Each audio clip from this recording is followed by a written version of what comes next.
تجھ پر نثار جاؤں کہ خود نبی نے تجھے خریدا. نصیب ہو تو نصیب ایسا، ارے غلام ہو تو بلال جیسا. میرا دل بدل دے، میرا دل بدل دے، میرا دل بدل دے، میرا غفلت میں ڈوبا دل بدل دے، میرا غفلت میں ڈوبا دل بدل دے. خدایا رحمت. حضرت سیدنا بلال رضی اللہ تعالیٰ عنہ، جب بھی بلال رضی اللہ عنہ کا ذکر ہوتا ہے تو دو باتیں ذہن میں آتی ہے، ایک عشق رسول، دوسری اذان بلالی. حضرت سیدنا بلال رضی اللہ تعالیٰ عنہ کے حوالے سے یہاں ہر کوئی جانتا ہے، لیکن میں دو چار باتیں جو ضروری سمجھتا ہوں آپ کے سامنے عرض کرتا چلوں. ہر بزرگ کا نام لیا جاتا ہے، جیسے فاروق اعظم، صدیق اکبر، یہ سارے نام لیے جاتے ہیں، ان کے القاب سے یاد کیے جاتے ہیں. لیکن تنے تنہا ایک ایسا نام ہے جب بھی ان کا نام لیا جاتا ہے پہلے حضرت لگا لیا جاتا ہے. حضرت بلال، آج تک کسی نے بلال نہیں کہا، حضرت بلال کہا. اس کی وجہ یہ ہے کہ اللہ تبارک و تعالیٰ نے اپنی کبریائی بیان کرنے کی توسط دنیا اور آخرت میں دونوں جہاں میں انہیں مرتبہ عطا. جب بھی حضرت بلال کا ذکر ہوتا ہے آپ فوراً سنیں گے کسی سے بھی کہہ دیں بلال تو کہے گا حضرت بلال. اس کی وجہ یہ اللہ نے شان عطا فرمائی ہے. اور اس کے علاوہ نبی پاک صلی اللہ علیہ وسلم خود ارشاد فرماتے ہیں، اپنی زبان طاہرہ سے ارشاد فرماتے ہیں، نبی پاک صلی اللہ علیہ وسلم نے ارشاد فرمایا ایک مرتبہ صحابہ کرام کے ساتھ نبی پاک صلی اللہ علیہ وسلم جو تناول فرما رہے تھے، اسی درمیان حضرت بلال تشریف لائے تو سرکار نے ارشاد فرمایا اے بلال آؤ ہمارے ساتھ کھانا تناول کرو. انہوں نے عرض کیا یا رسول اللہ صلی اللہ علیہ وسلم میں روزے سے ہوں.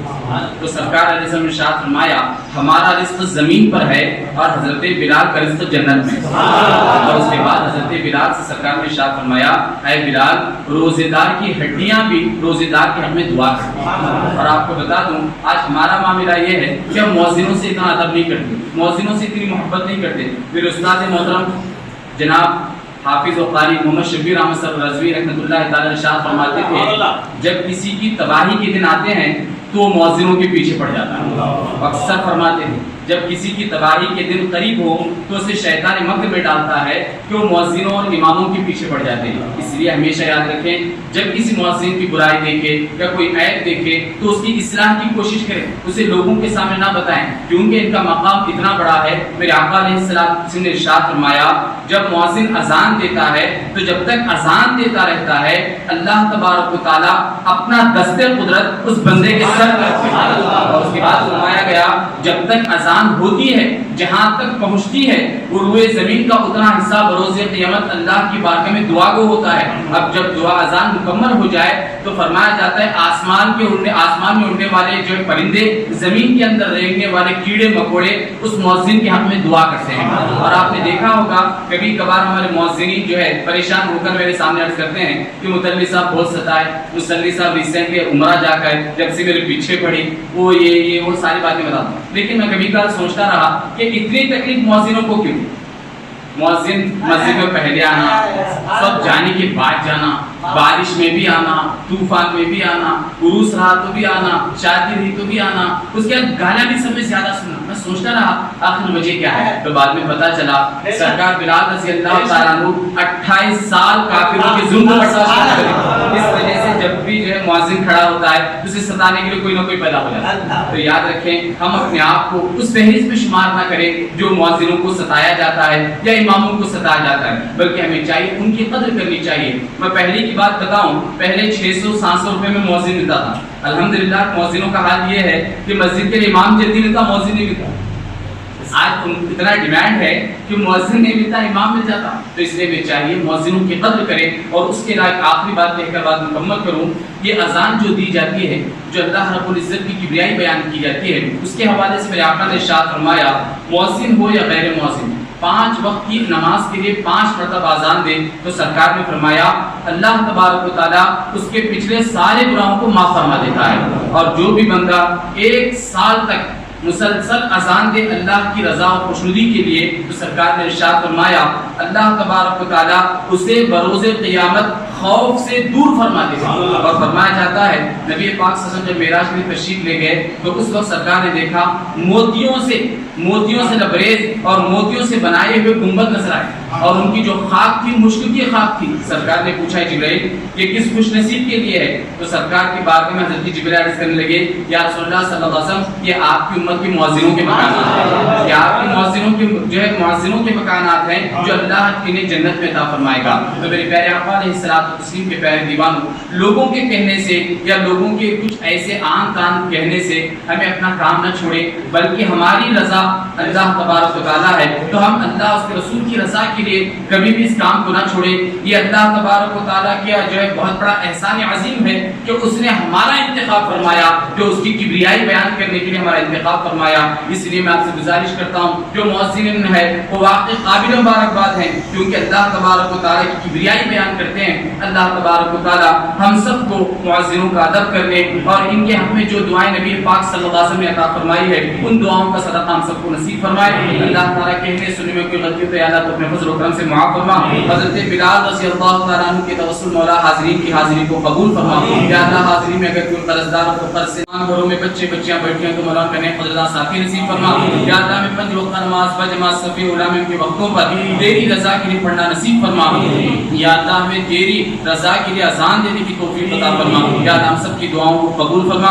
وصلی اللہ تعالی علی خیر خلقہ سیدنا محمد وعلی آلہ واصحابہ اجمعین۔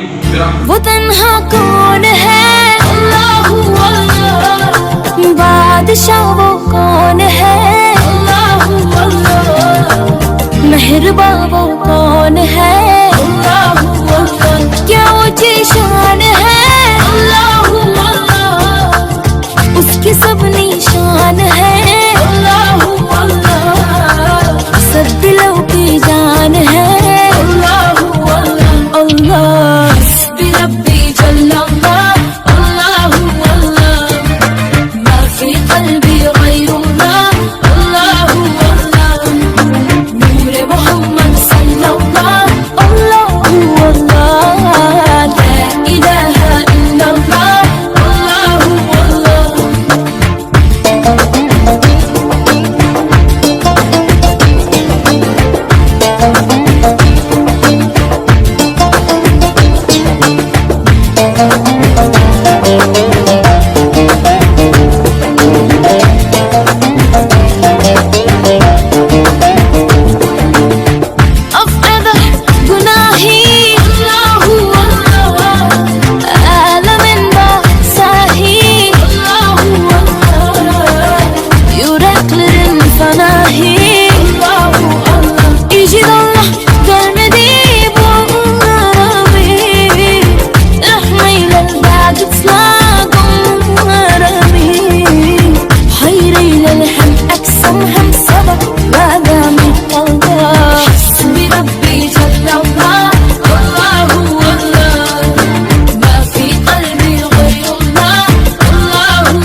السلام علیکم ورحمۃ اللہ تعالی وبرکاتہ۔ ناظرین کرام، آج الحمدللہ مسجد بارہ کمان میں شہر ادونی کے تمام مؤذنین کی جانب سے مؤذن رسول حضرت سیدنا بلال حبشی رضی اللہ تبارک و تعالی عنہ کے یوم وصال کے موقع سے نیاز شریف کا اہتمام کیا گیا، اور ایک حضرت بلال کی یاد میں ایک محفل منعقد ہوئی جس میں ان کی حیات و خدمات اور ان کے عظیم کارناموں پر روشنی ڈالی گئی۔ اللہ کے فضل و کرم سے گزشتہ 3 سال سے تقریباً ہر سال یہ محفل کا انعقاد ہوتا ہے، اور تمام شہر ادونی کے مؤذنین کی جانب سے یہ نیاز شریف کا اہتمام کیا جاتا ہے۔ دیگر اہل خیر حضرات کا بھی اس میں تعاون ہوتا ہے، اللہ کا فضل ہے۔